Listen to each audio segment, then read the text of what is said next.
Good evening. I'd like to call our regular council meeting on Monday, September 22nd to order at 6 p.m.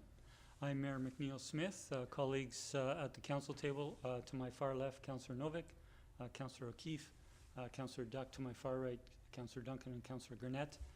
Councillor Rintoul is away this evening. Hello to members of the public. Welcome for those in the chamber and to those who may be watching the live webcast. And good evening to staff. I'd like to respectfully acknowledge that we're holding our meeting this evening in the Wainwright territory. We express our gratitude to the Wainwright people and the 5 first Wainwright nations, the Sartlip Nation, the Sayot Nation, the Saikem Nation, and the Pakwachin Nation, and the Malahat Nation. I would, in turning to approval of the agenda, we do have a couple of small changes and one additional item for the agenda. The 2 changes are Councillor O'Keefe has indicated she would like to raise 2 items that are on our agenda under correspondence for information, where we just normally receive them, we don't discuss them. Councillor O'Keefe would like to raise item 15.9 and 15.12 to correspondence, where council will have some discussion of them. 15.9 is the letter from P. Wainwright, and 15.12 is the email from J. Erickson, and those items will become 14B and 14C. And with those changes and additions, I'd look for a motion to approve the agenda as amended. Moved by Councillor Duck, second by Councillor Novick. Any discussion? Seeing none, all in favor? That carries unanimous. Thank you.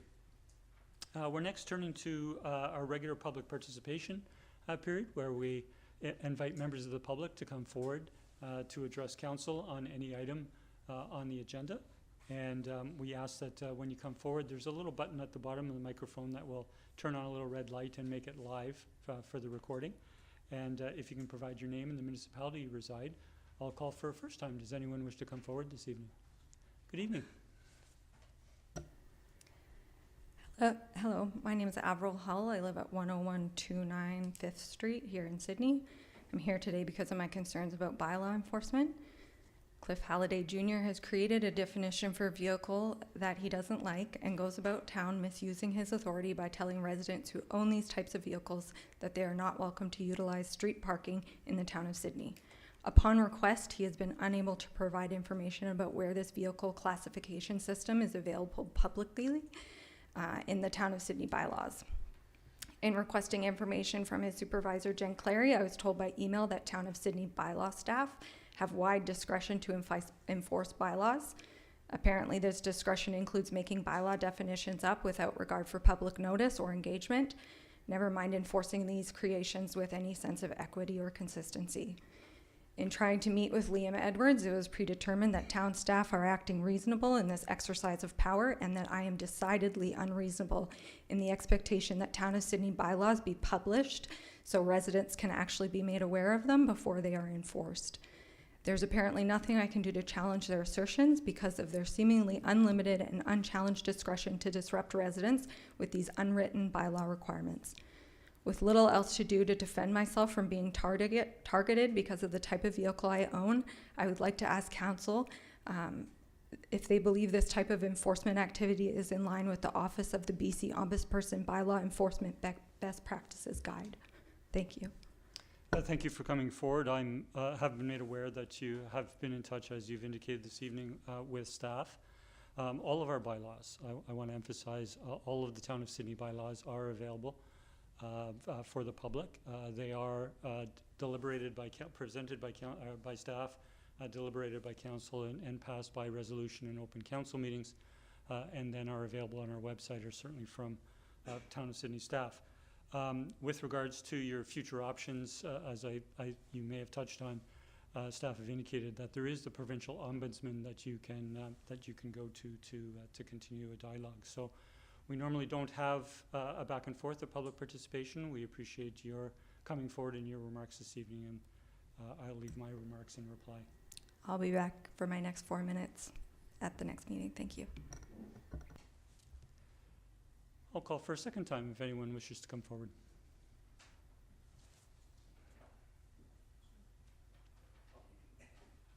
Good evening. Good evening, Mr. Mayor and Council. Haven't seen you guys for a few years. Hope everybody is well.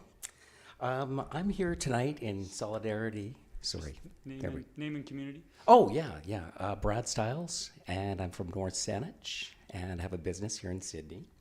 I'm here tonight in solidarity with Bud's Cannabis, we made t-shirts, and it's just to oppose the proposed cannabis store opening at 2310 Beacon Avenue. So basically, we just feel that there's 2 shops here in Sydney already. A third just opened in North Saanich. So a market that's already saturated is going to become more saturated. And it's basically 1 block from our store. So we're 2410 Beacon. It's proposed for 2310 Beacon. So I think it's just going to have a big impact on the community here and also on our business, of course, and employees and that sort of thing. So that's why I'm here, and just wanted to say that I'm firmly against it. And there you go. Thank you for coming forward. Thank you. Please come forward. I'm Mike Manhas. I reside on 1219 Neeld Road in Metchosin, but I'm here for a building on 2775 Spencer Road, and accordance to 15.5 on the correspondence. The challenge from Mayor Goodmanson. I'm a person in long-term recovery. We've just purchased a biker's clubhouse, the Hells Angels clubhouse. We've decided we're going to turn it into a recovery hub. Right, and especially for people in the trades. We're not going to check ID. It's open to everyone. Right now, there's 53% of the opiate overdoses are happening in the trades. 85% of people in the trades identify with mental health and addiction struggles. And they're the people that build our communities, they build our roads, they build our houses, they build our bridges. They're the ones who bring us all together, so we have something to celebrate and be together, and yet nothing is being done for them. They're being left in the, I would say, in the lurch. Right now, our government, not you guys, our provincial and federal government, if you have no money, you have a chance to get a treatment bed. If you have money, you can go buy a treatment bed. If you're those people in the middle, we call them the missing middle, there's nothing for you.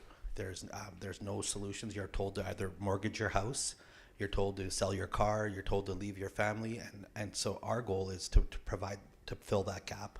So we'll be providing free treatment. So we'll send you to a treatment center for free. We've worked with some unions and the provincial government to get some funding to make that happen. We're providing free counseling for 2 years. We've got funding for that as well from Green Health. We're providing free aftercare and free recovery coaching. What we're struggling at is to buy the building cost us $1.2 million. And now we need $500,000 to renovate the space so that to double the footprint so that we can make it somewhere that you can get those services. But most importantly, we're going to have a social club in there. When we send people to treatment, we're doing this now. We send them to treatment, we bring them back, we put them back in their homes, and we say, hey, you know what? You should be cured. That's not what's working. If it was working, people wouldn't be dying. Right now, we're losing 20 people a day, 7 right here in BC. What we need to do is allow people to practice learning how to be themselves. And so the social club we're going to have is where people can come and watch a hockey game, watch the fight, watch the Grammys, watch a comedy show, and learn to relive life again. Because if you're in recovery, you're not a pariah. You're not supposed to be just take yourself out of community. You're supposed to integrate back into community. But just throwing people in there isn't working. Our goal is to work with people to do that. Tradespeople live in all of our communities.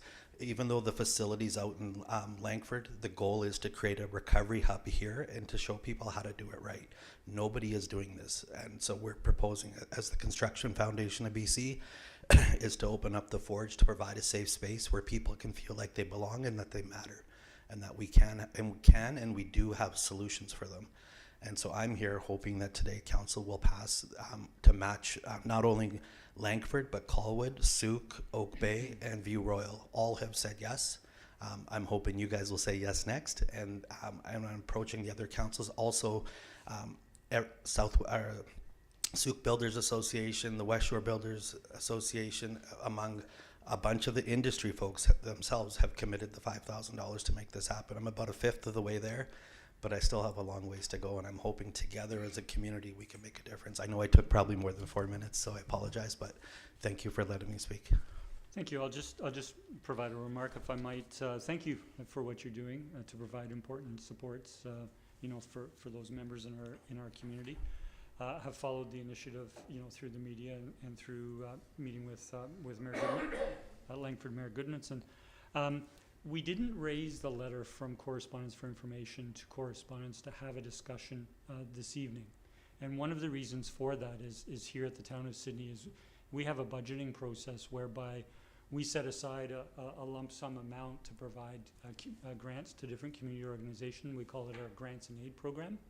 And it happens at the budget time through the February-March time of year.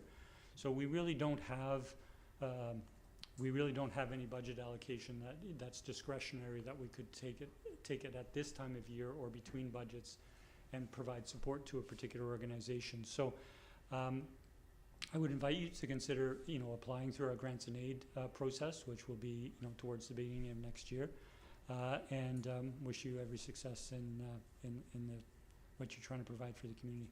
Thank you. On a side note, all the other municipalities took it out of contingency fund, and so I would encourage that you do have a discussion about this. It's not someone else's problem, it's our problem. It's myself, I was fortunate enough to have people there for me. I respect the fact that you can't and probably don't have the funds, but if you do have them somewhere, this isn't it's something you're investing into. It's our own people and it's our own community. So I hope you guys reconsider. Thank you. Thank you.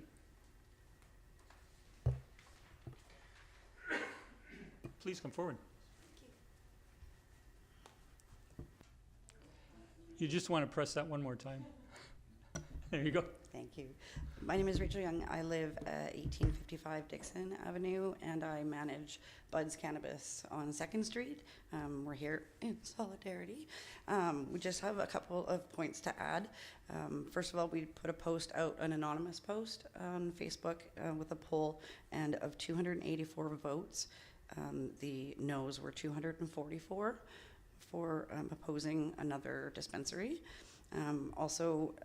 Aside from oversaturation, some things to point out would be that we don't want to normalize cannabis use as much as having a lot of stores in a small area and a walking distance. Like Sydney is a cute little walking town. People would see a lot of stores and maybe would be too exposed to the youth and to normalize, especially on Beacon Avenue.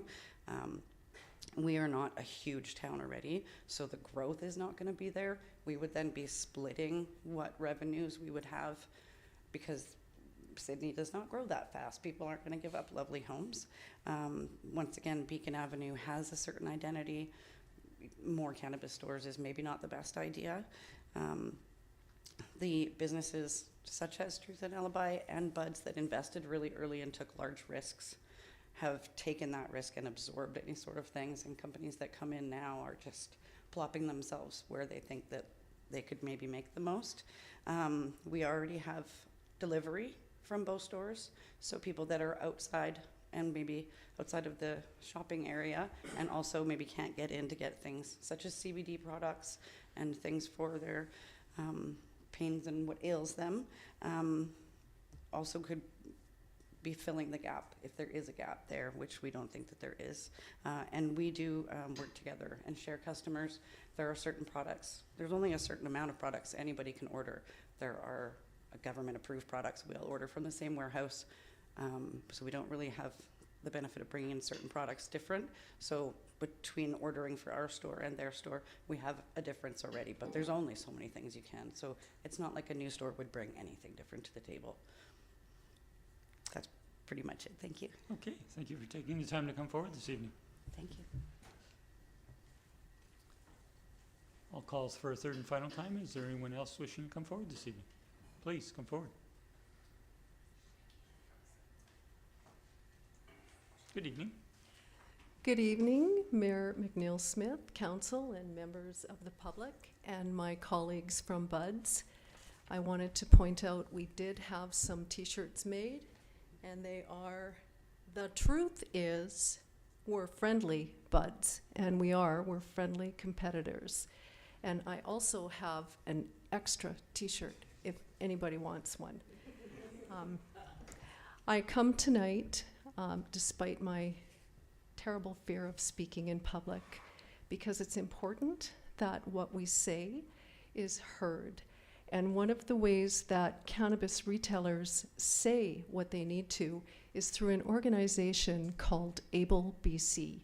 ABLE BC represents the liquor industry in British Columbia as well as the cannabis industry in British Columbia. And they have recommended a 1 kilometer distance rule to the province in accordance with what they do with liquor. So that exists right now for liquor. They're recommending it for cannabis. And the reason they're recommending it is because distance matters. If you have 2 stores virtually across the street from one another or just down 1 block away, as Brad pointed out, you dilute the profits that any store is able to make so grievously that it may become untenable to continue in business. And we believe we have been, along with our colleagues, excellent business people. We try our very best. We said when we were here 5 years ago that we would run a good store and we would do our very best for Sydney, and we try and do that all of the time. One of the things that I want to be very clear about is that our staff have been with us for many, many years. We always tell people we don't know how lucky we've managed to get with young people, such as our manager, Nick, who is outstanding, and many of our other young folks who work with us. And we provide stable employment, we provide good employment, we hopefully provide an excellent place to work, and we also provide things for retail folks that oftentimes aren't provided, things like benefits, things like extra paid time off, things that really matter, especially to young people. And I would ask that you please consider all of those factors when you are taking a look at a new application. And again, I have a medium t-shirt if anybody wants one. Thank you very much. Thank you for coming forward.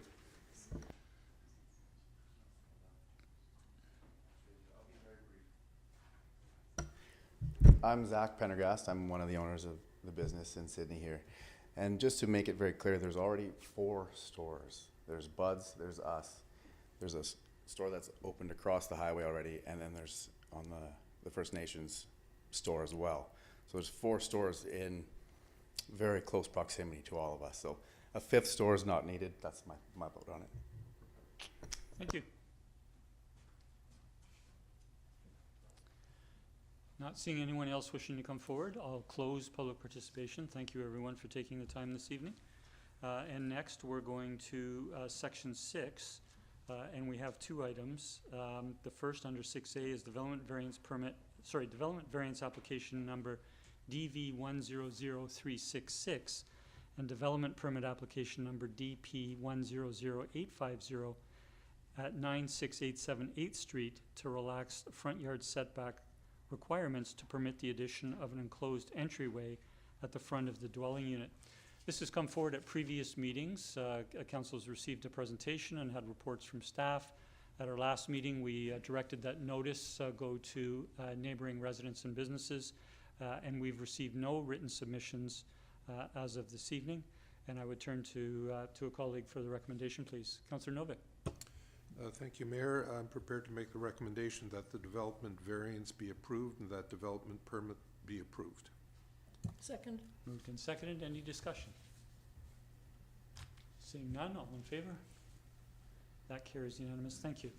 And the second item under 6B is Development Variance Permit Application number DV100375 at 2090 Rennie Pace to reduce the minimum interior side setback for accessory buildings from 1.2 meters to 0.4 meters to allow for the construction of a shed.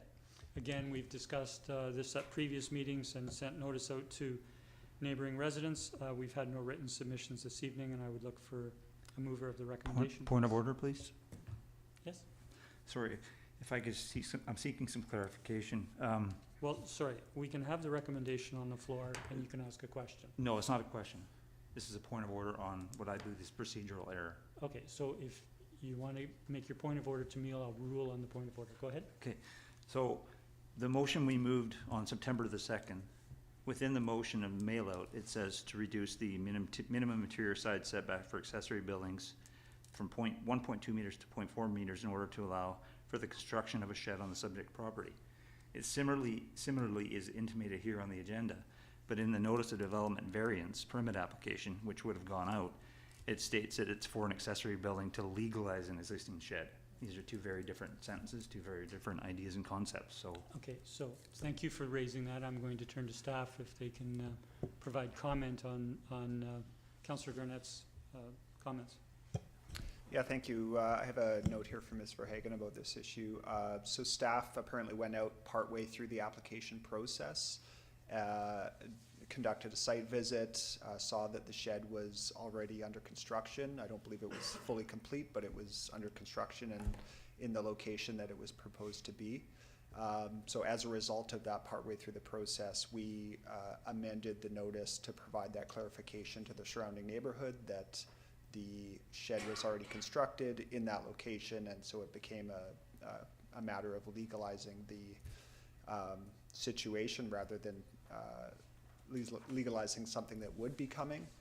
That being said, there's no specific criteria in the Local Government Act specifying, you know, exactly what the notice needs to say or anything like that. All it says is that the notice has to be mailed out 10 days before the decision is made by council. So from that perspective, I think we've followed procedure and the act, and yeah, staff don't have any concerns. Thank you. I just have a question through to Councillor Garnett. So I'm looking at the notice, which I believe is agenda item 6B. Yeah. And can you just clarify, because we are seeing the setbacks, and it says the purpose of the development's permit is to reduce the minimum interior side setback? It's yeah, but the very end of the sentence speaks to legalizing an existing shed, if you continue to read through that portion. Okay, so it does make reference to this, to the setback. Yep. In order to legalize, Yeah. but continue. So my other concern is maybe just semantics, but it wasn't an existing shed. When the process started, when they asked for the variance originally, the process began, by saying you're legalizing an existing shed, that would indicate the shed was there in the first place, and we caught a mistake after the fact, for some reason after it was completed and built. So when I brought forward to council that I'd seen the shed have been substantially completed, staff indicated they weren't aware of that. Neither, it sounded like nobody on council was at that time either. So my concern is that we're saying that we're legalizing an existing shed that didn't exist. So we're basically legalizing a shed that was knowingly built in non-conformance. Mr. Newcomb? Yeah, essentially that's correct. I mean, you know, I guess the question still remains before council. Are you okay with the shed in this location or not?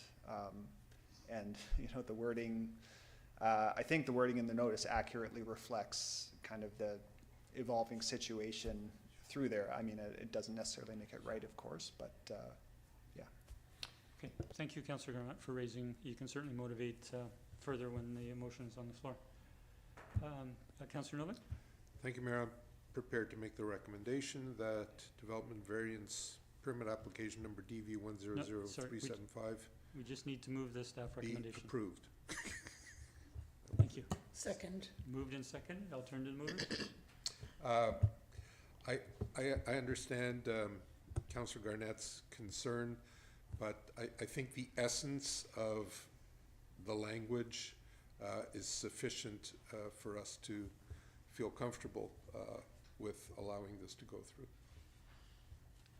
Councillor O'Keefe? Yes, I understand the concern a little bit about the wording, but I think do we allow this variance to build a new shed, or do we allow this variance to make an existing shed legal? To me, the thing is, do we allow the variance period for some sort of shed? So I think it's, you know, although there's a bit of inconsistency between the notice and here, I think the intent is clear. You know, I'm not thrilled that somebody went and built a shed without getting proper approvals and things, but after the discussion we had on this previously, I'm, you know, satisfied with letting it go ahead. Thank you. Thank you. I'll turn to Councillor Garnett, then Councillor Duck. Thank you, Chair. So, much more complicated than it need to be.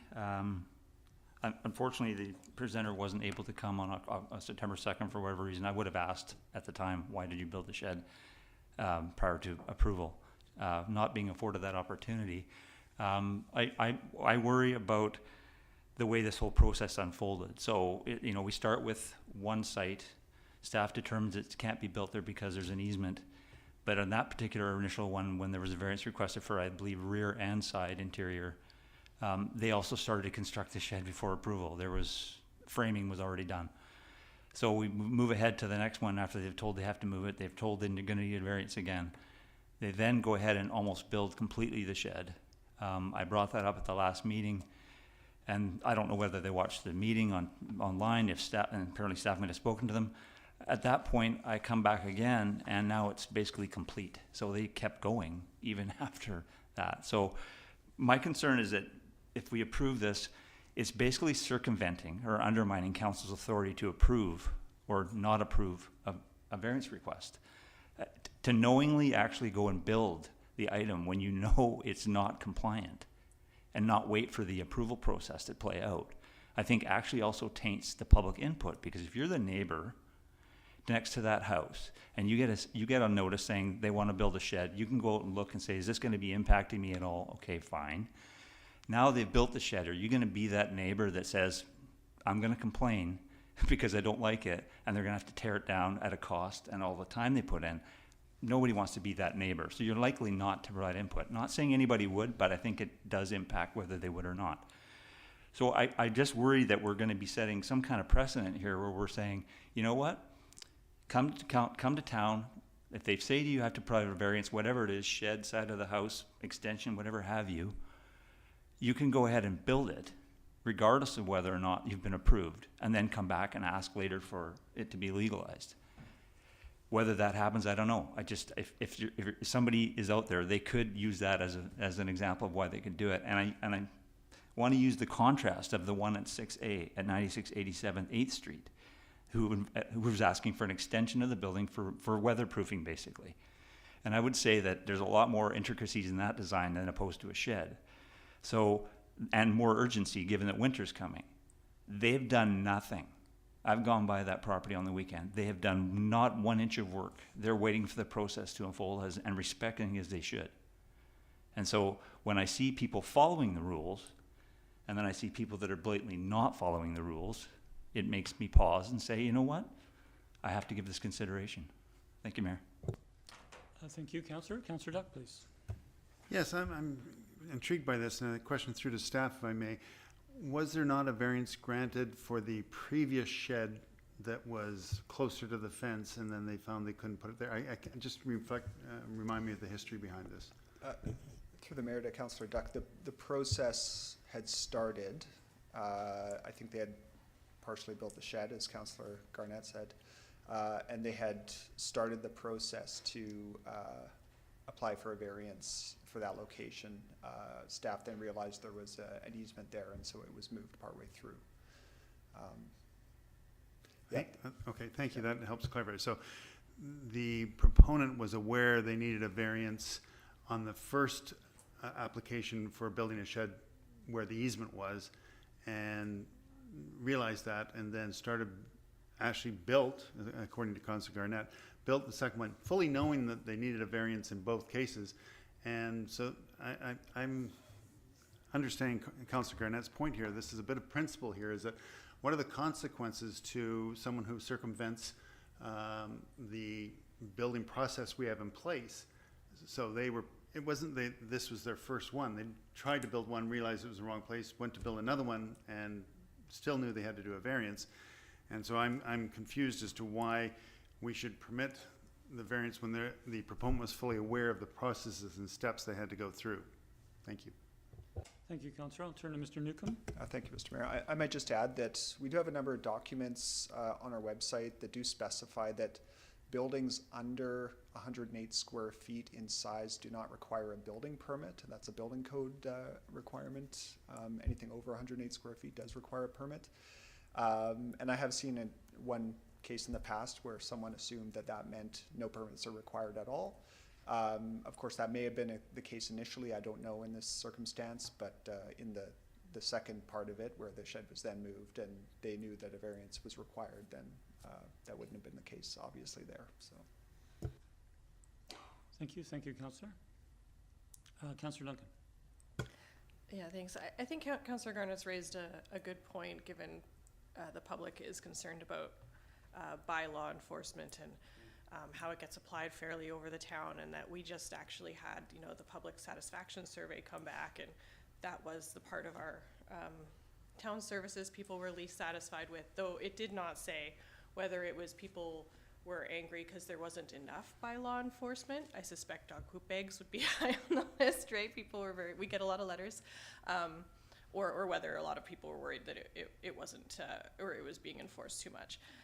So I think when we talk about the consequences of things, there's also just, as Mr. Newcomb pointed out, the idea of the square footage of the shed, and kind of trying to get in the headspace of what a reasonable person who probably has never in their life had to actually have an interaction with the town before, because they bought their house, and unless they were planning to build something, coming to town hall and going through the intricacies of paperwork and things like that can be really daunting for people. So I think the points that have been made are good. They're good to have on the public record. They're good for staff to hear, to understand, in the hopes that when they communicate with public that does come forward, and as they go out, we kind of want to look at that and see that it's fairness, and that it's not left on when we have this kind of process that it's going out to neighbors to have to feel like they're going to be the bad guy to their other neighbors. I know a lot of neighbors don't mind doing that, but other people, especially on a cul-de-sac, will. And so I think in this case, this is a matter of saying, well, I think for average people, the sighting of a shed and the concerns about precise spacing from fences really has to do more with how it feels to the surrounding neighbors and the neighborhood, rather than kind of the letter of the law. And I feel this neighbor put a lot, or this applicant put a lot of work into making it something that worked on that property, so that their own family, future buyers, and the surrounding neighbors are kind of well served by it. And so in this case, when it comes to the actual consequences in terms of the fabric of the town and the social fabric that this is supposed to kind of preserve, so people aren't building things everywhere that kind of impinges on the public space and on their neighbors, this still meets it. So I'm happy for it to go forward, even with Councillor Garnett's points. Thanks. Thank you for the discussion on both sides, colleagues. I will support the motion. I won't add anything new other than to say that there are precedents also at the town where council has not approved a variance when the work has been completed or substantially completed, which has led to the resident or the proponent having to deconstruct what they had gone forward. So I'll leave my remarks there, and seeing no further discussion, call the question. Those in favor? Opposed? Councillor Duck and Councillor Garnett is opposed. The motion carries. We're next turning to adoption of minutes. We have the minutes from our regular council meeting of September 8th. If I could have a motion to approve as presented. Moved by Councillor Duck, seconded by Councillor Novick. Are there any corrections to those minutes? Seeing none, all in favor? The motion carries unanimous. Thank you. Sorry, I neglected to add this during approval of the agenda. I do have some very brief remarks I would like to make under Mayor's report, and if I could ask for appreciation by my colleagues. It's to give recognition to Tree Appreciation Day that was held in Sydney this past Saturday. I want to thank Councillors Duck and Garnett for joining me. We planted nearly 50 trees in Breather Park. I want to thank, this is the previous council initiated Tree Appreciation Day after a resident came forward and was a very strong advocate for it. And the first year was in 2020. We were wearing masks that day, but we planted a good number of trees, which are most of which are doing well today. And it's continued each year. But importantly, at that time, after council had approved a tree canopy plan and improved our tree preservation bylaw, and also approved a new parks master plan, we initiated Tree Appreciation Day. And I want to thank the town formed a partnership with the Victoria Green Team. The Victoria Green Team, which does events like this throughout the southern Vancouver Island, has built a tremendous base of volunteers. And one of the heartening things to see is that each of the events we have, nearly some 50% of the individuals who came out, and it was some 50 individuals who came out this past Saturday, are from other communities. It's just heartening that people are moving across communities. Some people come to our community, some of our residents go to other communities to help make them a better community. Invasive species and tree planting are really important, for the future in our community. And I want to take this moment to thank Town of Sydney staff, in particular our senior arborist, Mike Pryor, and an arborist in training, Denby Smith, and thank other staff such as our communication staff and our admin staff who, and across through parks. These holes for these some 50 trees were pre-dug for us. We did have to move. We did have to move loose earth, which was still some exercise, but there was a lot of preparation for this event, and of course we had perfect weather, which none of us controls, but we all appreciate. So I'll leave my comments there. We have no council reports this evening. We're moving to section 12, committee reports. We have just one, and they are, to begin with, the minutes from our committee of the whole meeting on September 15th. We're receiving those on our agenda. Are there any corrections to those minutes? Okay, we don't need a motion to approve, and I will turn to Councillor Novick, who chaired that meeting for us last week. Thank you, Mayor. There are recommendations from that meeting. The first one is regarding development permit application number DP 100853 and development variance permit application number DV 100377 regarding 9824 3rd Street to allow a 4-story mixed-use commercial/residential development.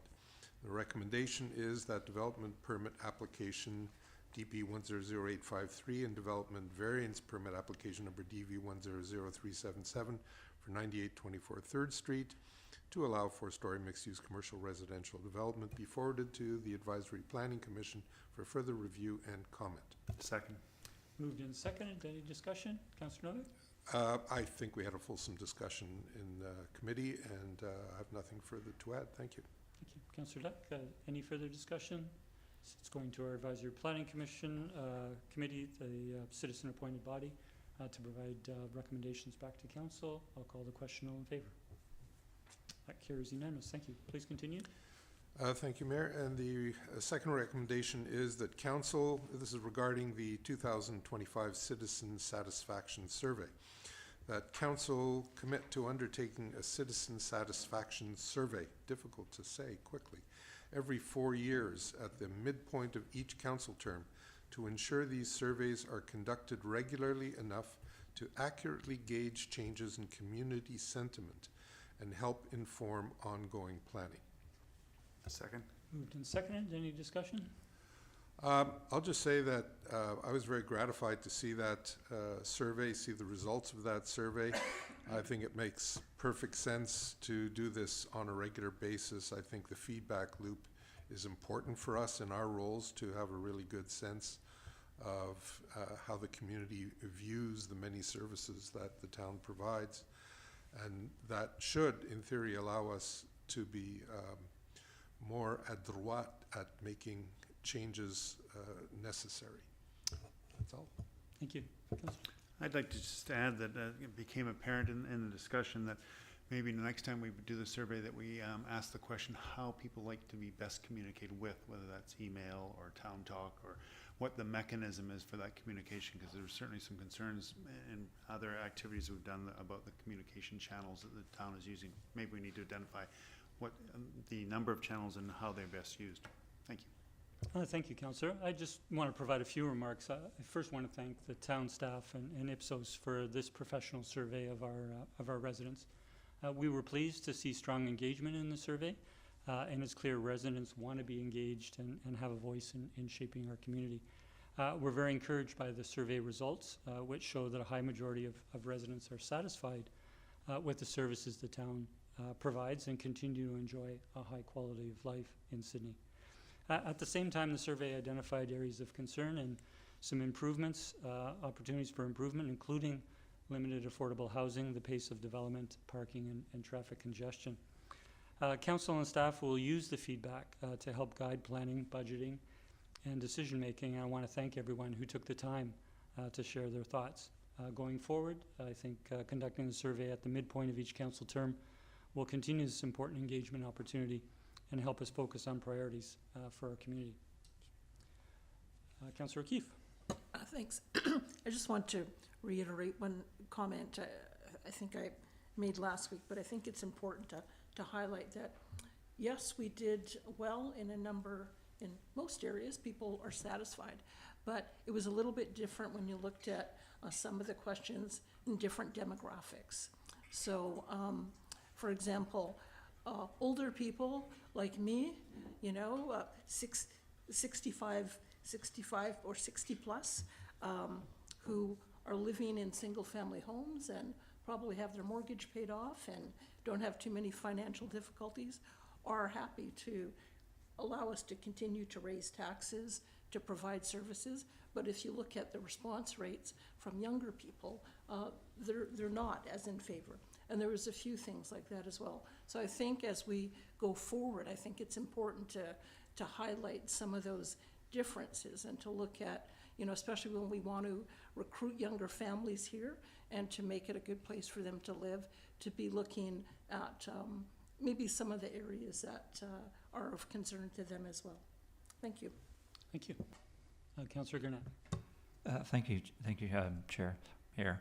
So, question through to Councillor O'Keefe on your comment.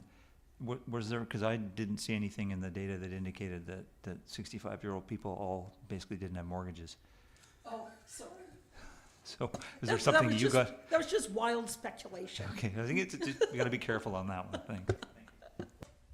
Thank you, councillors. I'll call the question. All in favor? Thank you. Motion carries. Thank you, Councillor Noack, for taking us through the two recommendations. We're now turning to staff reports. We have two. The first is under 13A, is Cannabis Retail Store License Referral at Unit B, 2310 Beacon Avenue for Seaside Cannabis. And I'd like to turn to Mr. Newcomb, our Director of Community Planning, to introduce your report, please. Thank you, Mr. Mayor. So as you say, this is a referral from the Liquor and Cannabis Regulation Branch for a new cannabis retail store license at 2310 Beacon Avenue. Name is Seaside Cannabis. So the LCRB is the authority for cannabis retail store licensing, and they refer license applications to the town. The town has the ability to make a recommendation on those licenses, but ultimately it's the LCRB that makes the decision on the issuance of the license. If the municipality doesn't provide a positive recommendation, the license cannot be issued. That's in the legislation. So this location, the town has zoned it for retail cannabis sales in the C1 downtown commercial zone. There are some conditions, but it is a permitted use. We received the referral from the LCRB on September 12th. And the process since the last cannabis retail store referral came through the town has become a little more clear now.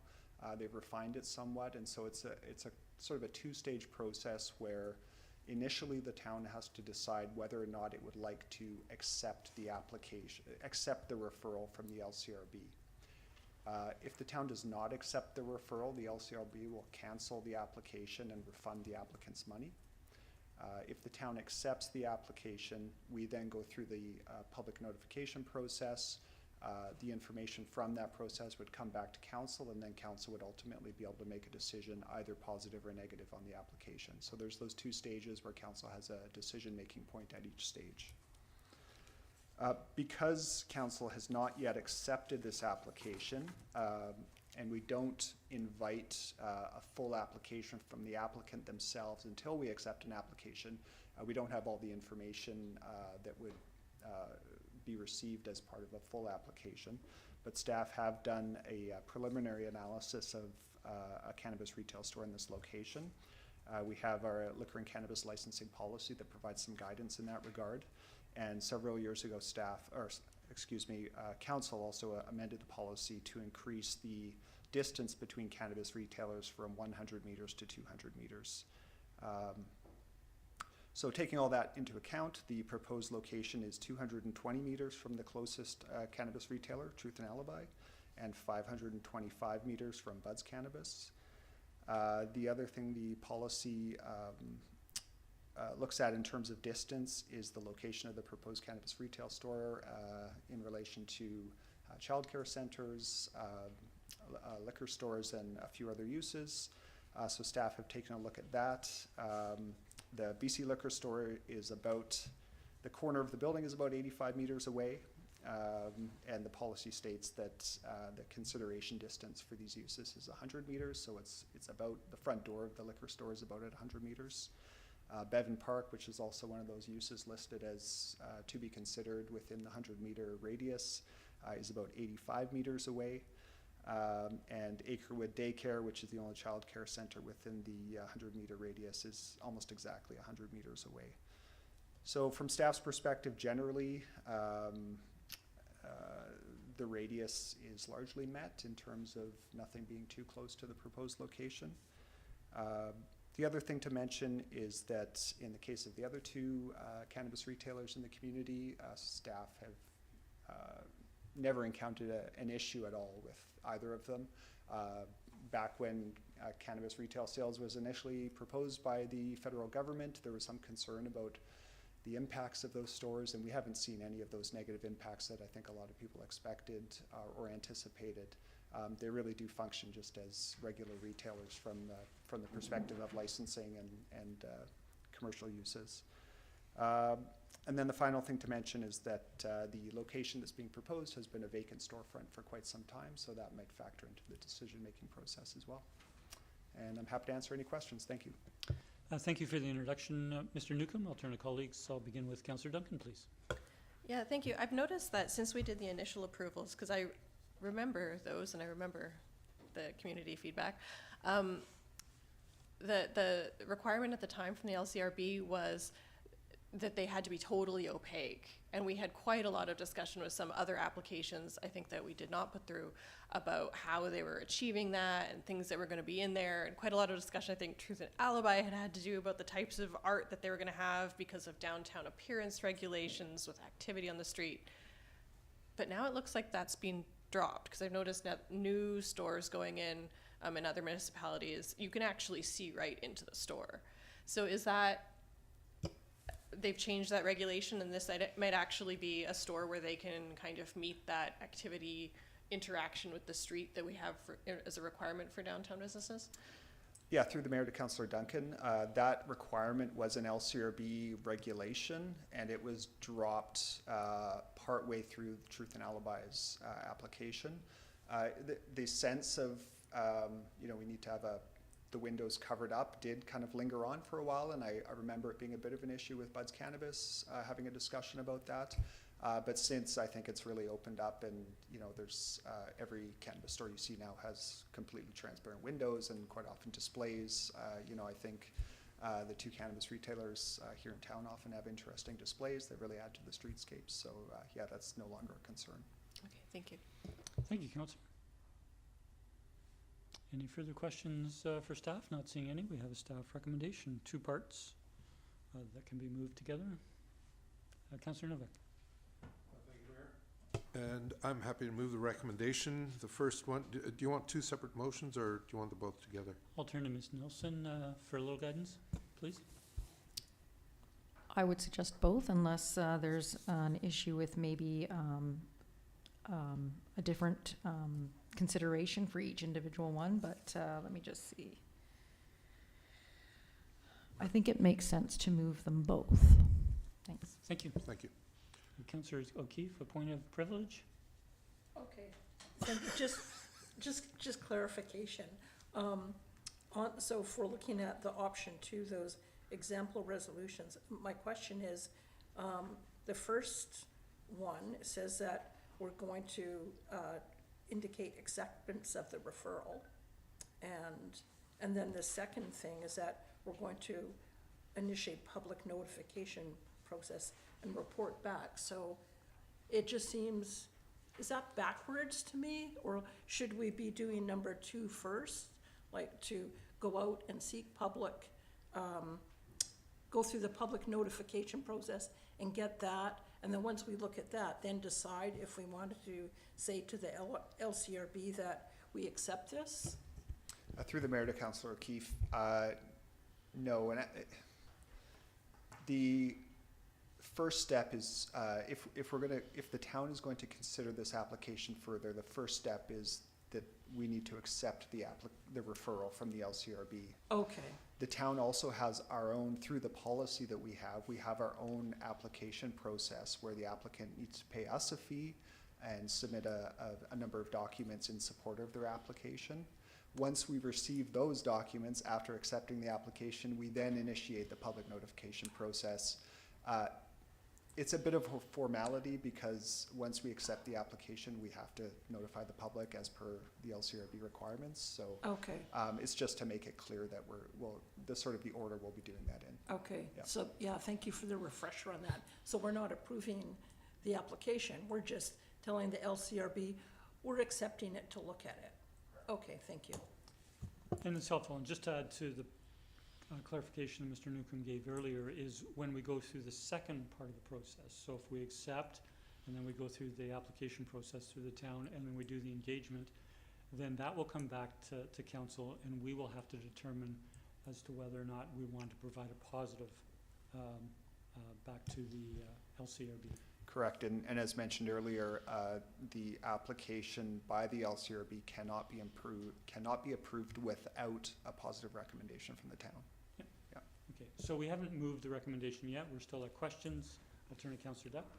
Yes, if I may, Mayor, through to staff. If we do accept an application here, does that grandfather that location to eliminate any possibility of daycare or other restricted services that are in the area? I'm just not clear if for example, if there's a park put in nearby, or if there's a daycare put closer by, are they automatically grandfathered because they're there before the daycare? Through the mayor, just I guess seeking clarification, do you mean that approving a cannabis retailer in this location would prevent other uses like that from locating within 100 meters? Correct. I don't believe that's the case, no. That would be the operator of, say, the daycare deciding that they're okay with, being located within that distance of a cannabis retailer. Thank you. Yep. Thank you, Councillor. Seeing no further questions, I'll turn back to Councillor Novick. Thank you, Mayor. I'm prepared to make a recommendation. Number 1, that staff be directed to indicate acceptance of the referral to the LCRB and communicate to the applicant, Seaside Cannabis, that council will consider the LCRB's referral of the application further, following the submission of a complete application to the town in accordance with the requirements of Liquor and Cannabis Licensing Policy number DV-015, and number 2, that staff initiate the public notification process for the Seaside Cannabis application as per Liquor and Cannabis Licensing Policy number DV-015 and report back to council with the results. Do we have a seconder? Second. Second, I'll turn to the movers and seconder. Thank you, Mayor.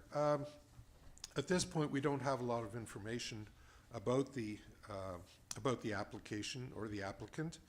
I don't know who they are, but considering the due diligence that staff have done in determining whether or not it meets the basic criteria of where a cannabis store can be sited, I don't have a problem approving this or seeing it go further. With regard to the fact that there are already several cannabis stores in town, I suspect that the applicant has done some due diligence to determine whether or not such a store would have a reasonable chance of success in the market. And so I'm a big believer in free enterprise and would certainly approve having a store locate there and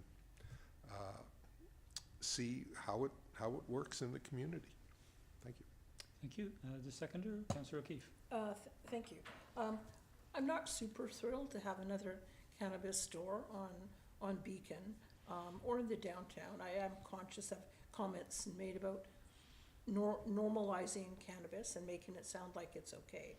Having said that, you know, we did put policy in place after having discussion about this, about what we thought was appropriate distance between cannabis stores, distance from other things. It seems to meet that.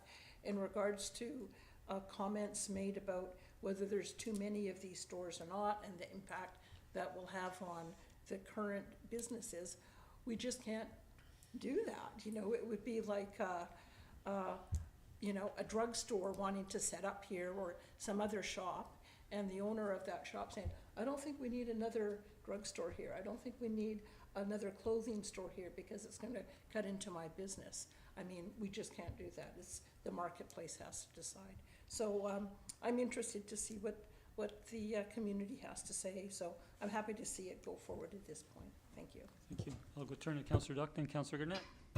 Yeah, I'd like to echo my colleagues' comments that, you know, certainly there was concerns raised in public participation, but this is the initiation of the application process. As my colleague said, we can't limit where a grocery store goes. If it's close to another grocery store, we have 3 in this community. We can't do that with a pharmacy. We have 3 that are within 100 meters of each other. So the business is the business, and it's up to the business retail part of that to meet their demands. But the start of where we're at is the application process, and certainly there's a number of steps that have to go through for them to look at that business and see if it's viable. And certainly the proponent will be doing the same thing to see if there's business to be done here. But as my colleague said, they probably initiated that research and see it as an opportunity. But certainly, as my other colleague said, we can't determine what businesses come to town. We can just ask them to meet the regulations and licensing requirements of our community. Thank you. Thank you, Councillor. Councillor Garnett. Thank you, Mayor. Yeah, and just I don't want to echo other people's comments, but just this proposed location is properly zoned for cannabis retail and meets the conditions of use as staff has mentioned in the report. This is just to give consideration. It's not to approve anything. It's just to start the process. I think it's important for the public to weigh in. I do have concerns. I know it's our rules around 100-meter mail out. I'm looking at the actual picture, and unless we're getting cars to answer the survey, respond to us, it's a lot of parking lot and a lot of streets, not a lot of actual businesses and residences. But you know, you knew enough to come here, so hopefully other people will as well through the notification in the PNR. So, sorry. Sorry, did Corey want to say something? I'm sorry, we don't normally allow interaction with the with gallery members, public members during the meeting. It will be coming back to council as you've heard from colleagues. We're just considering initiating the process tonight, and there'll be lots more opportunity for input both at our future council meetings and otherwise. Councillor? I forgot where I was. I can't help. Thank you. No, yeah, just so I think Mr. Newcomb wanted to provide a comment. Yeah. The councillor did cover it, but just to note that it's not just the 100-meter mail out, it's also the PNR ad that will go into additions. Yeah. Yeah. So there will be opportunities for people to come and talk, and that's all taken into consideration when the decision is made. It's not just based on market rates and whether or not we think somebody can succeed. We have to take everything into consideration. So thank you, Mayor. Thank you, Councillor. Councillor Duncan, please. I believe Councillor Duck was first. No? Okay. I'll go then. I think my colleagues have hit many of the points I wanted to, so I will simply add that as we go into receiving public feedback, I think it's important that when we get that public feedback, we take that into consideration, that in addition is not the final decider, because when we had the original first application for cannabis store come in, public opposition was strong, and these good people were gonna basically usher in single-handedly the decay of our civilization. And, you know, Mr. Newcomb has pointed out that that's not what happened. So I want to be very clear that if we get comments like that now 3 is too many, okay, 1 was bad, but then we accepted it. Okay, no, 2 is far too much, but we accepted it. Now 3, no. I want to be really clear that also cannot decide it. We actually will have to look at it very holistically, and that just because people don't like it, we have to look at the reasons they don't like it within the balance of fairness to all businesses in town.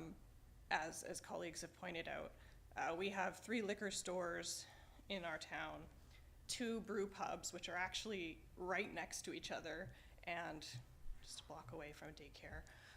On the other side, it was fine, their location, but we had to look at that. And nearly all of our restaurants, I think, are licensed and people can consume alcohol on the patio. So no, when normalizing liquor use is, of course, we have beer gardens frequently at all of our public events, has caused substantial harms to our society, really substantial harms. And yet this is the balance that we have struck between treating adults like adults and, you know, accepting this and that people make money off this. And so I don't want to come down more harshly on cannabis, especially since when these first applications came through, that was exactly the argument I made. I don't want to say we can't let a 3rd one in because all of a sudden that normalizes it, when people actually wanted to reject the first 2 based on the idea that having them in town was going to normalize disorder and threats to society in the first place. That would be unfair. And so I want to be clear that if we go forward with this and the LCRB raises comments about it, if something about the way this business is being designed looks like it will be bad, we will take that into account. But I don't want to do moral majority stuff. I like this location for a cannabis store just because this building has been empty for a long time. And actually having activity move into this place, which has become a blank spot in the stretch down Beacon, which impacts the surrounding businesses, because part of what we get street traffic to businesses on Beacon is important. And knowing that we would have kind of an anchor store, has a market already kind of defined, it's not something new. Many people have tried kind of new ideas in this location. It looks like it's been subdivided. If we can get a business in there, hopefully more businesses will come, and that will help the entire community thrive. And so I'd like to see what they bring forward, and so I'm happy to move it forward from there. Thanks. Thank you, Councillor Duncan. I don't have much to add. We do appreciate those who came forward this evening to to make their points and express their concerns. I think given you have gone through the process, you appreciate the process, and that we're really initiating it based on our current policy here at the town to garner feedback from the community at large. I'll leave my comments there, and seeing no further speakers, I'll call the question. All in favor? That carries unanimous. Thank you. We're next turning to item 13B, which is the monthly building report. We're receiving it for information. There's no recommendation. Is there any comments or questions on that report? Not seeing any, we'll move on to correspondence. We have 3 items. The first, under 14A, is a request to waive additional risk mitigation costs. A letter from Torque Masters Car Club dated September 4th. And staff has made a recommendation, but I'll turn it to colleagues if you would like to comment on the correspondence. Any questions from staff before making a recommendation? Councillor O'Keefe, please. Thank you. I just wanted to clarify a couple things. So just wanting to confirm the amounts that they're asking for relief from, because the letter didn't state that. And staff did send some confirmation of that by email. So I'm just wanting to clarify that. So the total amount of the costs, as I understand it, was $4,650.22. That included everything. And then the amounts that they're asking us to waive, is the 1874.40? That's correct. Okay, and so that includes so the 3% material charge, 15% admin fee, and then the labor, as some labor as well, of $15.82. So thanks for clarifying that. And just also wanted to clarify, when we gave the Sydney Street Market, they came forward and asked us to give them a break on things. And my recollection is that what we provided for them was we didn't charge them for use of the vehicles. We also waived the 3% material charge, 15% admin fee, but we did charge labor. So just wanting to clarify that, that's. Yes, I believe that's correct, and my understanding at the time is that when the Sydney Street Market had come forward with this year's budget and their rates for the market stalls, that had all been set and established prior to the events that occurred that led to this additional safety measure being put into place. And as such, it would have been difficult for them to adjust their own financial model to accommodate the increased cost for the full cost of the added security measures. Right. So Torque Masters event was made aware in advance prior to, I mean, it was still not a tremendous amount of time for Torque Masters to be able to adjust their own financial modeling, but they had more time than the Sydney Street Market did. Yeah. Okay, thanks. And I'll actually turn to our manager of engineering just to see if there was anything that he might wish to add to this. Mr. DeMare, please. Thank you, Mr. Edward. No, I think Marcio addressed it quite well. He explained how it came to be through the street market and the waiving of fees for them. Okay, and so Torque Masters knew going into their event that these would be charges, and they didn't indicate any concern with that No, until now, or? No, they did indicate concern. Oh, they did. And there was a request made to council at the beginning of summer for a waiver. That's right. And there was at that time, a recognition that we could revisit that at a later date. And so Right. Torque Okay. Masters is following up on that original request from the beginning of the summer. It still was not a lot of time for Torque Masters to amend or adjust their own financial model to accommodate this additional cost. And so however, staff are also in discussions with the region, other municipalities in the region, as we now have both the report from the provincial government and the City of Vancouver as to a more in-depth look at what appropriate safety measures can look like for these types of events. And so our own staff need to dig in a little deeper to those reports and have our own internal discussions about what we believe would be the best practice going forward for next year, and as whether or not we would be continuing to have the same measures that we put in place this year. So that in effect, there's almost two things happening here. There's this specific request from Torque Masters asking for relief on this cost, and so that's one question. And then parallel to that, staff are looking at the broader question of, okay, well, what would be the best approach moving forward? Right, okay. Yeah, thanks for jogging my memory about the Torque Masters. And then just one other question is their letter didn't state why they wanted the costs waived. I mean, everybody likes to have more money in their pocket, but I know that they provide, a lot of the profit that they get to community organizations. So I wasn't sure if they're wanting us to waive those fees so that they can go and take that money and hand it out to people, or whether if we don't provide this waiver, that they'll be in some sort of financial jeopardy in the club? I don't believe that they would be any financial jeopardy for the club or for the event. Okay.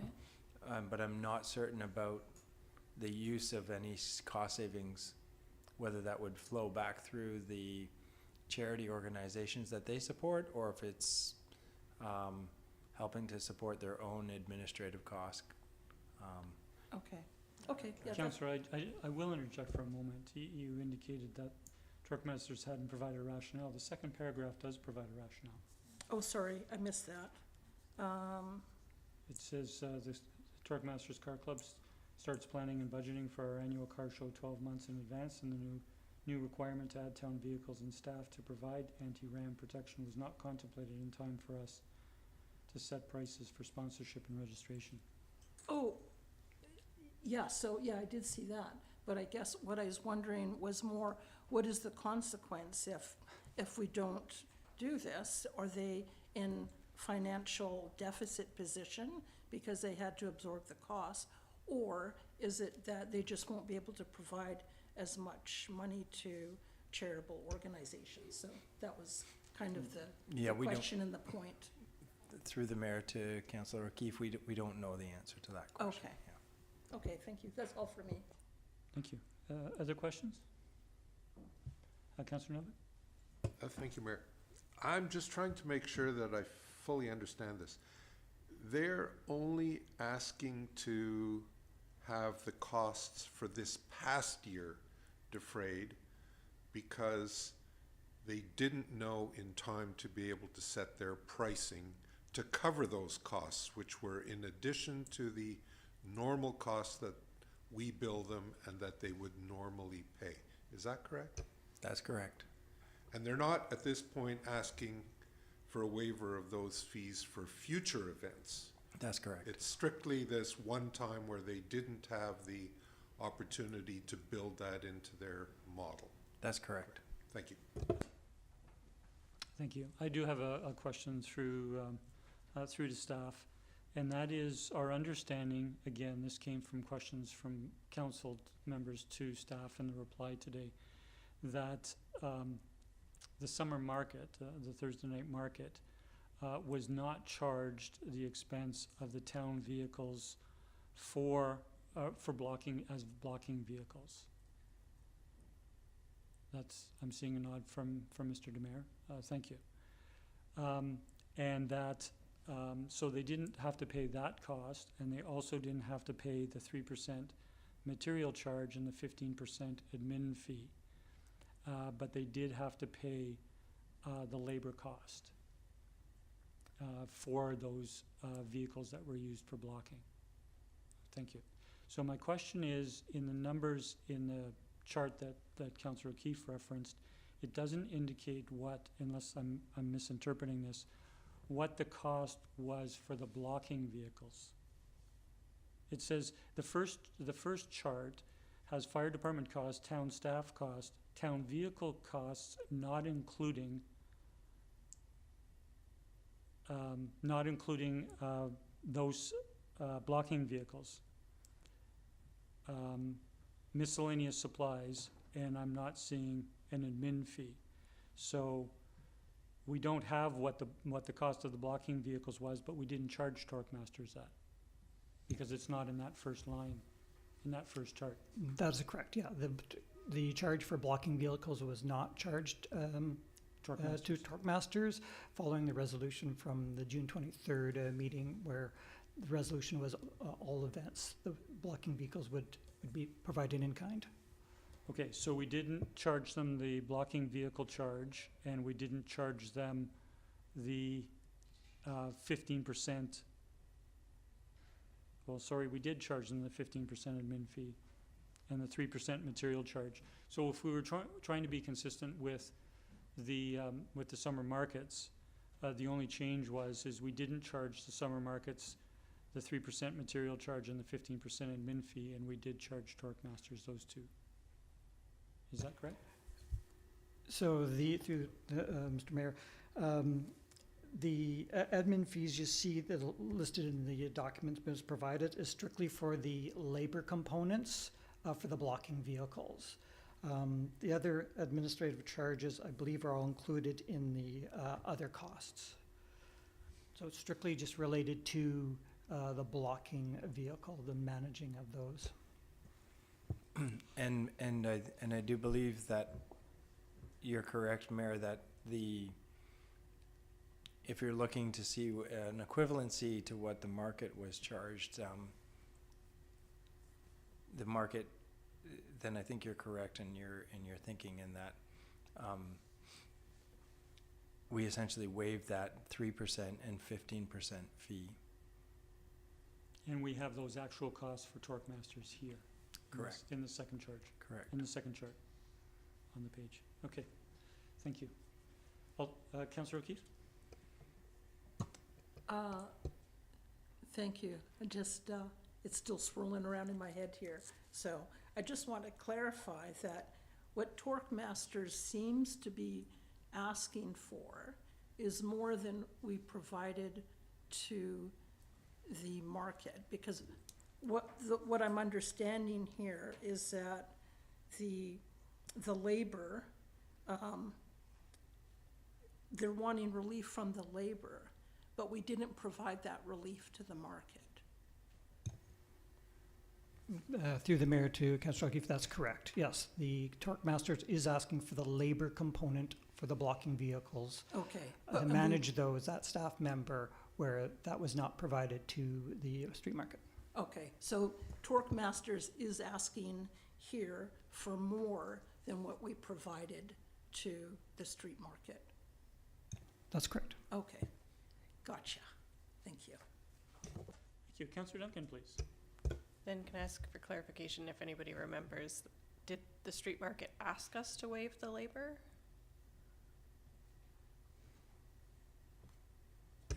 The market was asking us to waive all costs, and so as were any of the as Torque Masters as well, and so one of the largest costs was the vehicle cost of having the vehicles sit there exposed, and we decided that could be waived.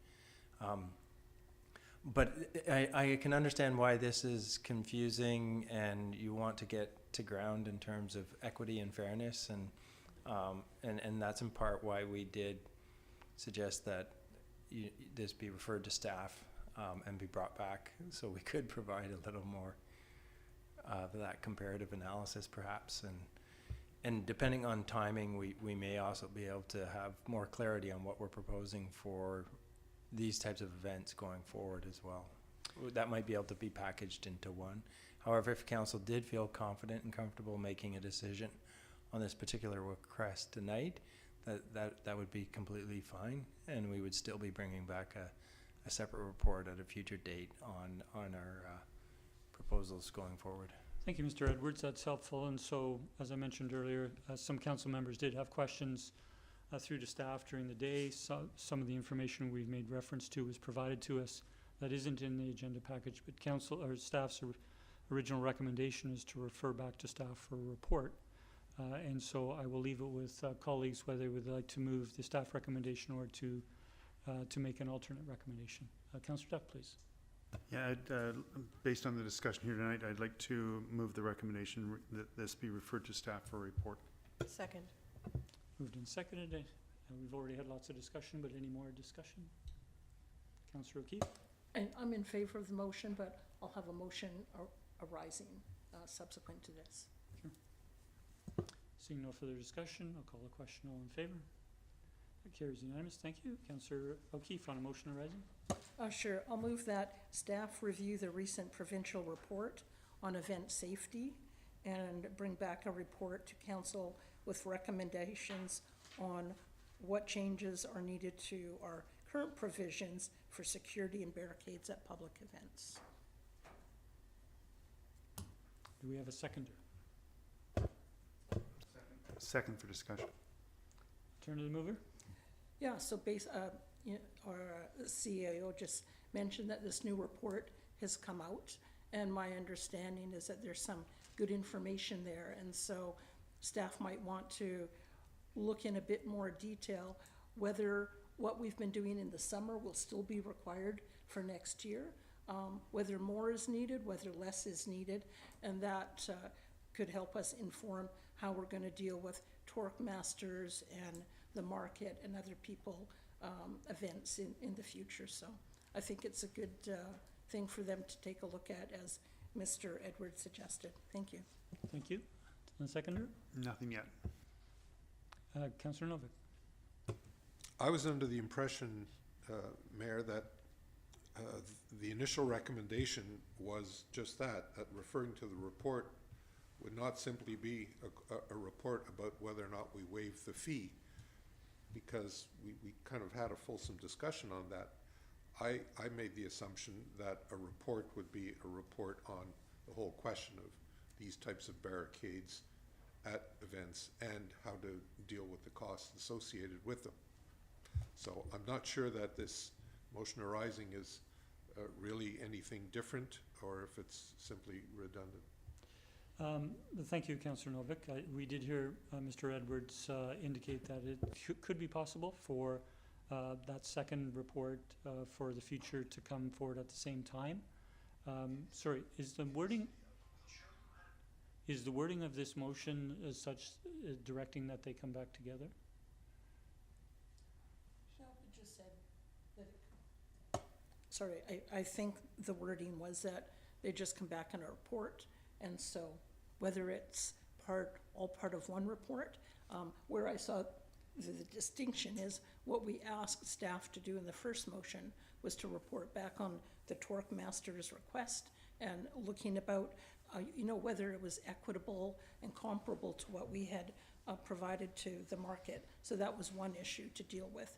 And then the second issue, and the reason for this motion, is to ask staff to look at and come back with recommendations on moving forward. What should our policy, do we need to make any changes to a policy after reviewing the provincial report? So that's where I see the distinction between the two motions. Sorry, there is a distinction, just for clarification, there is a distinction between the motions. I think we understand that. I think Councillor Novick's point was that Mr. Edwards had indicated that staff would be working on that in any event, was uncertain whether the timing would be together.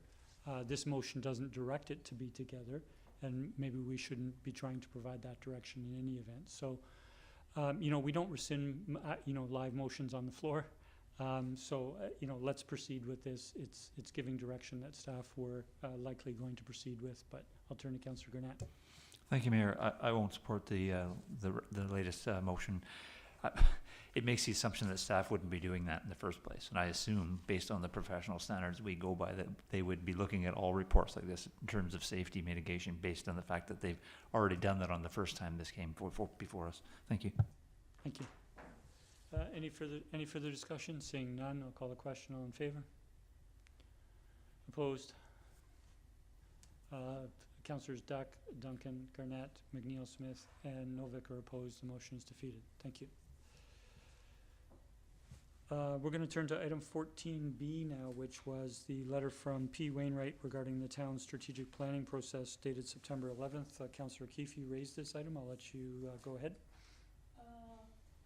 Sure, thank you. I wanted to raise this because I think Mr. Wainwright brought up a lot of good points and things for us to think about in terms of long-term planning, in terms of, he did, I thought, a real good job on highlighting, all the different plans that we have. And, when they are, there's, 10 or a dozen of them, and when those are up for renewal, how those relate to our OCP. And so it just seemed to me that he's put a lot of time and energy into it, and I think there's good information there that we should consider. So I would move that the letter from Peter Wainwright regarding impacts of the 5-year planning cycle be referred to the first strategic planning session for the next council in 2026. Second for discussion. I'll turn to the movers.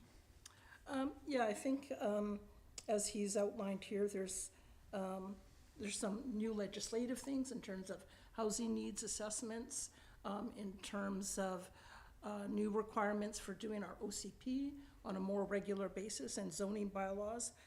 There's a number of different plans we have to work in with all of this. So I think I like also the idea of more long-term planning, how that fits in with our DCCs and ACCs.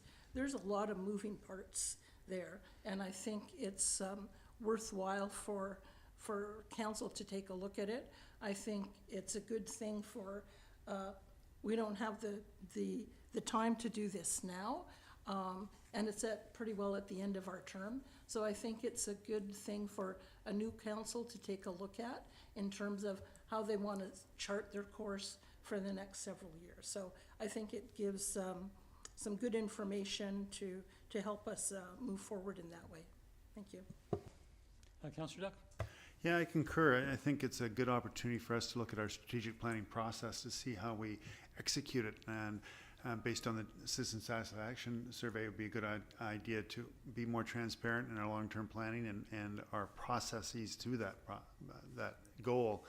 And especially with the number of plans that Mr. Wainwright pointed out, that I think it'd be valuable to demonstrate to the community how those are integrated into strategic planning and how they relate to the strategic plan. So it's just not a series of goals that we have set out in our strategic plan, but there's actually rationale behind it.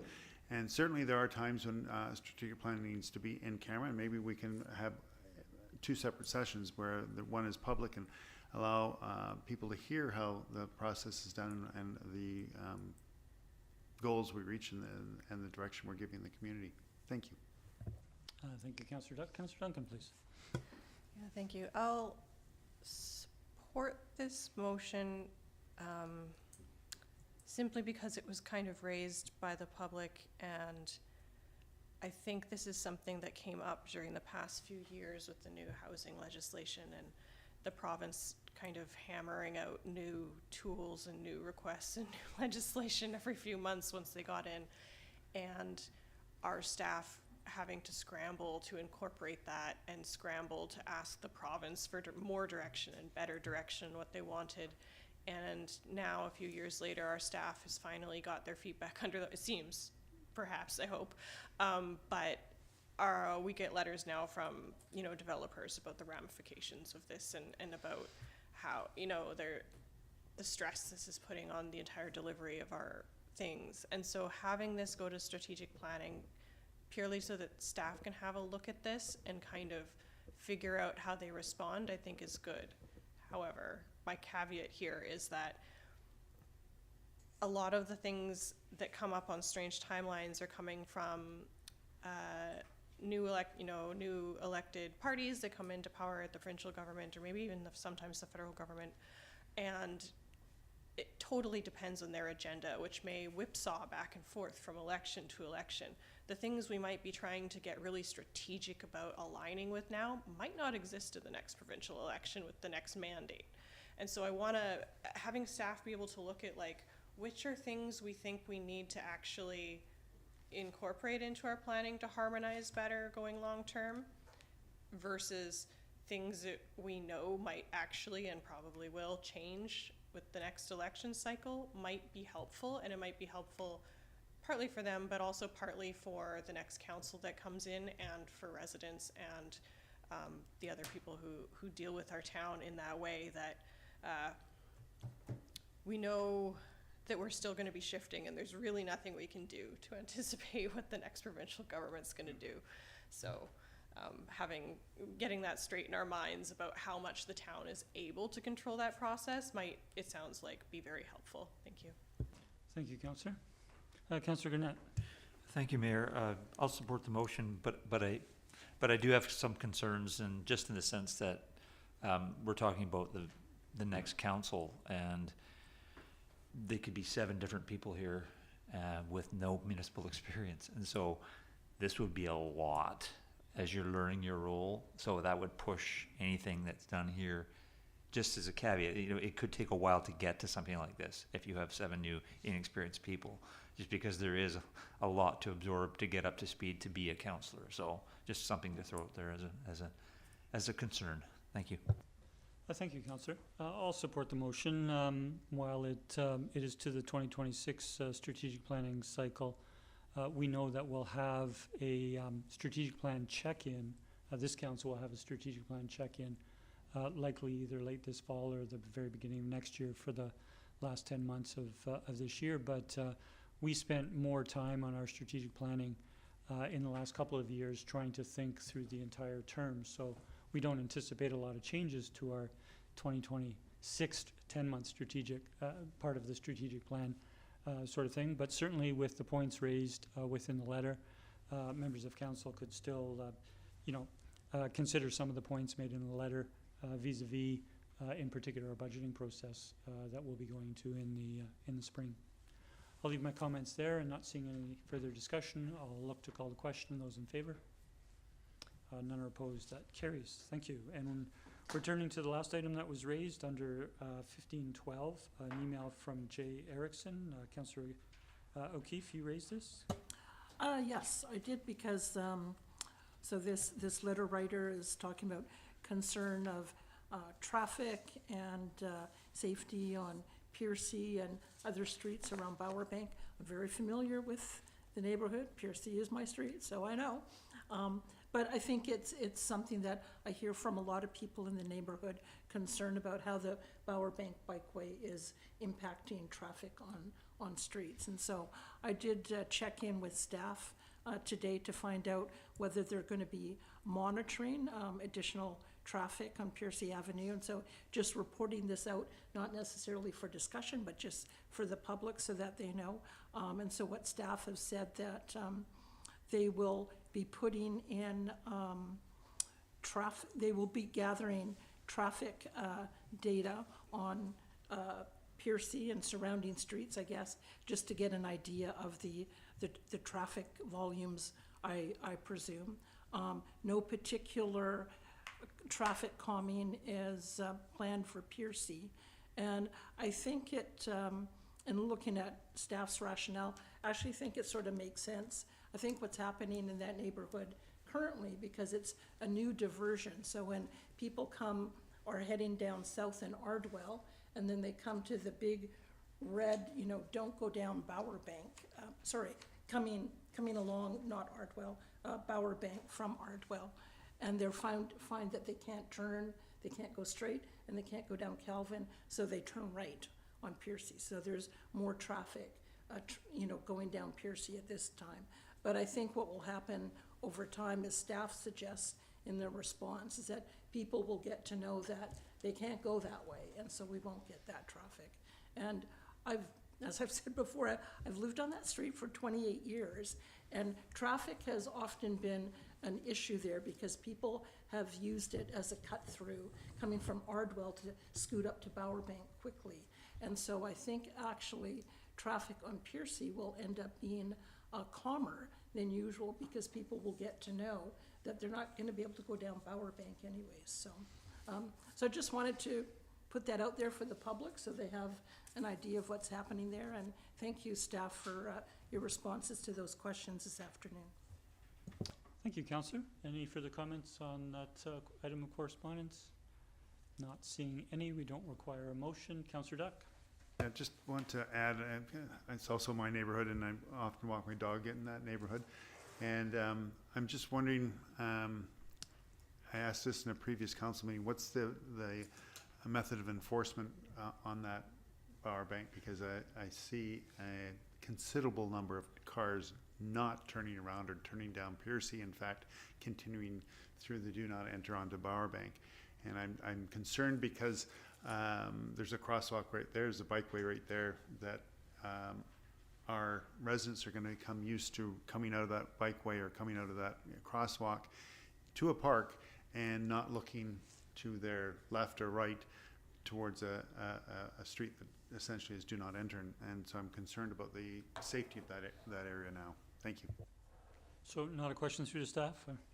Question through the staff, yes. Mr. Edwards.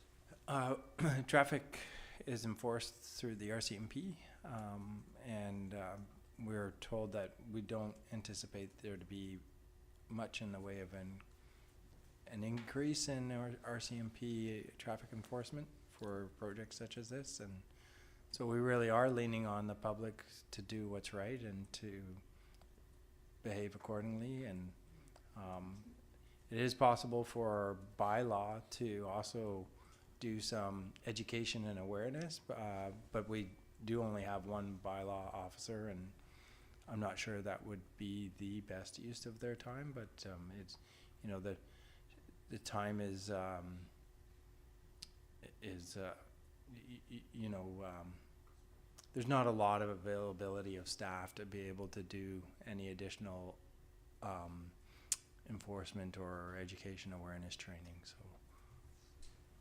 Thank you. If I may continue, that's my concern, is that there is going to be no enforcement there, and so we're ultimately waiting for an accident to happen, and we've set up the structure for that. And does that put some liability on the town because we have no enforcement there?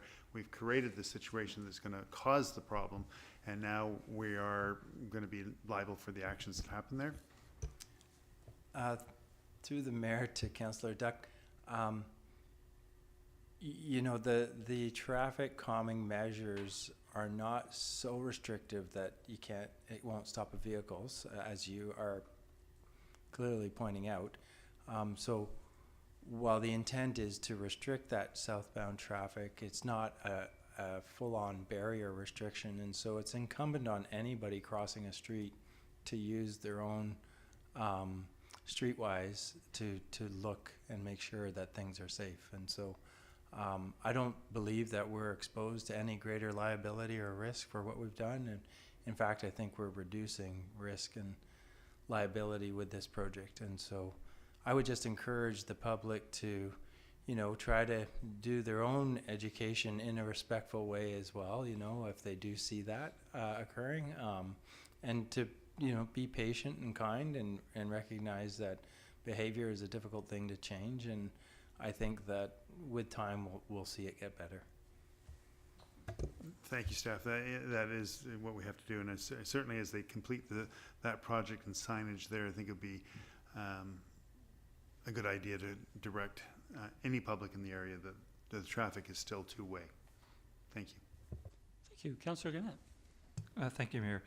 Through your staff, I've taken the time to go out there every weekend to follow the progress for like the last 5 weekends, I guess. And I noted from the week before to this week, there's now a red patch of paint on the road. I'm just wondering what the thinking was behind that. Is that kind of like to just try and get people's attention that you shouldn't go this way? Mr. DeMare. Yeah, through the mayor to Councillor Garnett. That work is not quite finished as yet. The next step of that is going to be buses only, again, trying to restrict that use. So Right. it's a phased approach with the product that they're using. Oh, so it'll actually be on top of the red, That's my understanding, yes. on top of the signs that say bus only, for really trying to tell them buses only. Yeah. Yeah, really trying to bring that attention Yeah. to drivers. Great. Thank you. Thank you, Mayor. Thank you, Councillor O'Keefe. You guys made me think of another question. Sorry. But yeah, it's very colorful. It's nice bright red. But what I'm wondering is, so in terms of when we talked about enforcement and bylaw, whether it's RCMP, is there something in our traffic, you know, bylaw that says it's against, you know, that there's a fine or something? You know, if the RCMP or bylaw officer happened to be there, or if somebody said, well, what's the big deal if I go through it anyways, or are you gonna fine me? So is there something, what is it in our bylaws that? It's a motor vehicle enforceable rule or infraction. Thank you, Mayor. So it is a finable for breaking that traffic rule, and so if you do happen to talk with folks that are breaking that rule, you can let them know. I don't know what the minimum fine amount is for that, but you can let them know that it is finable. Yeah, okay, thank you. Councillor Duncan. Yeah, thank you. Councillor Garnett's been more diligent than me. I've actually been afraid to go out there. But because a lot of people think it was single-handedly my idea, even though I don't live in the neighborhood anymore. But to my mind, I'm going to say something maybe a little radical. I feel because traffic is peaky, right? Like there's times when it's really busy, just like parking, and then other times when it's not. I don't want to create a situation where we're going to be looking for infractions if people are just kind of doing something when they're not creating an unsafe situation. This has already been very contentious for people, and I don't want it to be something where we're creating a punitive environment. What we were doing with this bikeway was basically, in some ways, piloting the only place we had in town where this would not impact traffic flow and on-street parking that we had available. And we wanted to see, since it was such a popular school route, whether having this kind of traffic calming measure, you know, did make this a route that could be chosen more freely by people on you know, mobility scooters, kids on bicycles, because at this time, when the school is going in and out, and at certain times of the day when people are getting out for their walks with their dogs, which frequently is the same time, those sidewalks are a really high conflict zone, and kids, you know, couldn't go into the road if they were younger. They felt unsafe going by themselves. And so this was kind of something to enhance the safety for kids being able to travel on their own to and from school, and other people with maybe fears around traffic and other mobility challenges. And I don't want to make this more of an us versus them sort of thing. So I'm okay with just kind of having this as people are being encouraged, people are being deterred, the very structure of the place is being built in this way. People will learn to go around, and then hopefully people using this as they become more comfortable with it, the fact that there are more people on this road will simply become the deterrent itself. That's in place, but I at this time don't really want to investigate how we enforce this for bylaw, and I'm going to presume innocence until we actually see a problem come up, just because I don't want this to turn into a more hostile situation than it already is. Thank you. Thank you, Councillor. Seeing no further discussion, that concludes our business this evening. May I have a motion to adjourn? Moved by Councillor Duck, seconded by Councillor Novick. All in favor? We are adjourned. Good evening, everyone.